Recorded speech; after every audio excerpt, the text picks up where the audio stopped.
What's up, fellow lords of gaming, and welcome back to the channel. Let's jump in and take a look at this Marvel Rivals update for April 25th.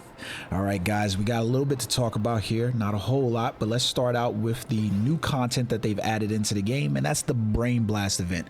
So, okay, you can purchase these Brain Blast emotes. That's what they are, guys, emotes, or like I like to call them, bobbleheads, from the shop for 400 units.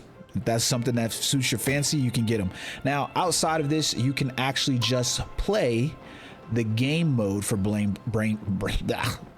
event, right? You can just play the giant size Brain Blast event this weekend and next weekend. Notice that it's a limited time. So from 5 a.m. to 8 p.m. UTC, you can engage in this new mode, complete 10 matches, and you'll be able to pick your own Brain Blast emote.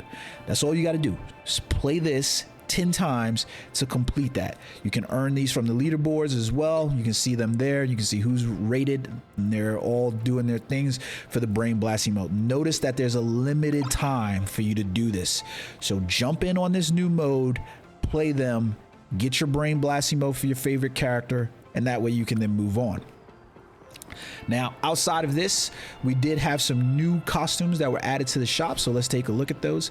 Featured in the shop, we have the Shin Sagi Shi Loki uniform and the Yami no Karasu combo bundle for Hela. So between the two skins, they cost roughly 3,800 units. I hate the little slash mark because we've never paid those prices for a skin, so I don't know why they have them reflective as if though there's cost to the skin. Between these, you can 3,800 units, or you can purchase the bundle for both of them at 2,800 units. Both of these designs are Peach Momoko original designs. So these are not from Marvel Comics. You more than likely won't see them there unless you're probably reading the Marvel Rivals Infinity series. So Loki's design, it looks really nice. Give her things up to Peach Momoko. It just doesn't feel like Loki to me, at least not adult male Loki. I could particularly see this with, you know, young Loki. If you're not aware, Loki changes form. So Loki's more of a, don't get on me about this, Loki's more of a they inside the comics. He changes between being male, being child, being adult. He changes form. He's the master of stories, so he's always changing the stories basically to suit his narrative and how he sees fit. So this Demon Days, in my opinion, you know, the way that they present this character here just feels a little bit off from male Loki to me. It feels a little light, springish, and summery, and it just doesn't give me that manipulative Loki vibe. Not like when Loki is usually in his kid form, it feels like a very playful and airy vibe to it, but when he's male Loki, it feels a little bit more sinister in nature, if you get what I'm saying. At least that's my take. Nice MVP screen. It is very nice, but it goes back to what I'm saying in terms of the difference between the characters. This feels just a little too light to me. There's not enough heaviness to what we usually experience with Loki, male Loki, and the adult male Loki in the comic books. We get the Blood Impact, where he basically changes his staff to a tree or a little bit of a branch there, and then we get the animated nameplate inside the game as well. That's usually the justification or the difference between the $1,800 or the $2,200 cost. And then we get a very nice looking spray here for Loki as well.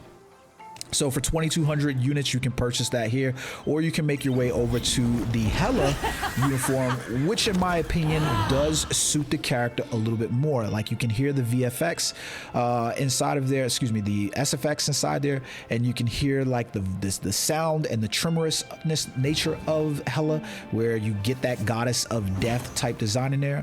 It's really cool. She's very reminiscent in this of a serpent. I get a very Medusa-ish vibes from her. I like the way the cape looks overall inside there with the back out as well. You know, the jingles, it looks really good, and the blade is really amazing as well with the skull. Looks like some type of carrion bird with the skull there, and then the handle looks really intricate as well. It's really nice design. The MVP screen, it goes to exactly what I'm talking about, and making you feel as if though this is still a Hela character, and then, you know, given the weight of that character, we get the Reaper's embrace. That is basically the Reapers dancing around her and her doing her movement. I really like this overall, so in that regard, I think this this is a better pull off in terms of being aligned to the character. Nice little emote, not the best of emotes that we've seen inside the game, but it's a nice little emote nonetheless. Then we get the non-animated nameplate for Loki. Looks like, for Hela. Looks like a little chibi-ish Hela there, and a really nice spray. I really dig this spray a lot. It's very, very cool in my opinion. So you can get that for 1,600 units as well. Or you can just purchase the bundle for both of them at 2,800 units inside the shop. So notice that's just there. I also want to make you guys aware there's another hero costume that is basically released right now. You need to make your way over to Vanguard, and then you can take a look at the thing. So a few updates fast. I told you guys about the Marvel Unlimited subscription, where you can go and read from their inventory of comics from the past, and some of them currently present as well. And you can basically, if you had a subscription as of April 16th, you should have started receiving your redemption codes for this uniform for free. Now, this is where we get into the little bit of rambling that we went on in the past video about the introduction of the new currency system to basically unlock chromas, because it just doesn't make sense in my opinion. Essentially, this is the Marvel Unlimited skin. You can see here the biggest design change is the Unlimited logo that exists on his shorts. Otherwise, guys, this is a chroma. This is the default skin, this is the unlimited skin, and then this is the first family skin. Guess what? These are all damn chromas, and you acquire them essentially for 600 units. So why are we adding in the addition of those at all? I don't get it. It would have been better if you just sold us a palette system for us to be able to change the color of our uniforms as we saw fit amongst the characters, since these are just chromas. They're just chromas. Why do we, I don't get it, guys. It's not like the MVPs, the emotes, or the sprays change in any shape, form, or way. They are just chromas. But if you have your Marvel Unlimited skin, you can get this one for the free, or you can basically purchase it for 600 units. Is available to you in the shop. So there you have that. All right, guys. Next thing I want to bring your attention to is some of the changes that they have made to the proficiency system in game. So currently right now I am working on my strategy, so I'll basically show you Loki and how the proficiency system has been reworked.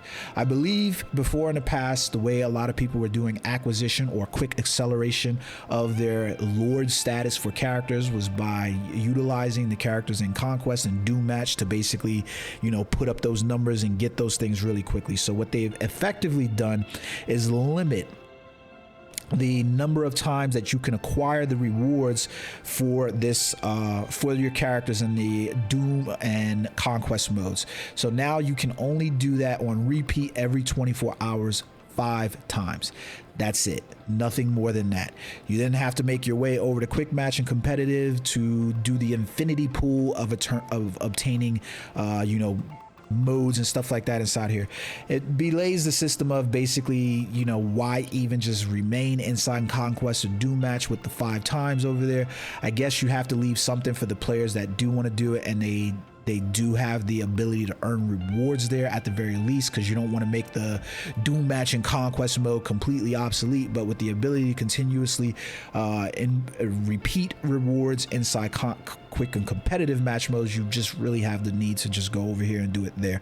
So that is my assumption for why they did it. You're not really necessarily accelerating your play by going over to quick match or Doom or Conquest and playing it 5 times here, because you could have just spent that same time over in quick match or competitive and did it. But if you're one of those players that likes to play Conquest and Doom Match, just know that now you are on a limited time of earning those rewards 5 times every 24 hours. All right, guys. So outside of that, we have some improvements inside the game simply for, you know, character glitches and stuff like that, but that's about it. No hero balances as of this update. Maybe we'll see some in between season, well, I guess what is going to be season 2.5, I guess. When we get Ultron, we'll maybe see some hero balance adjustments at that point. I hope you guys enjoyed the video. If you feel like it, stop over on Twitch. I'm gaming over there as Lords of Gaming every Tuesday, Thursday, Saturday, and Sunday, where mostly I'm playing right now Marvel Rivals, interspersed with some Dragon's Dogma content at now, but I'll be streaming over there, you know, so jump in over there. Hope you guys enjoyed the video. Until next time, guys, peace.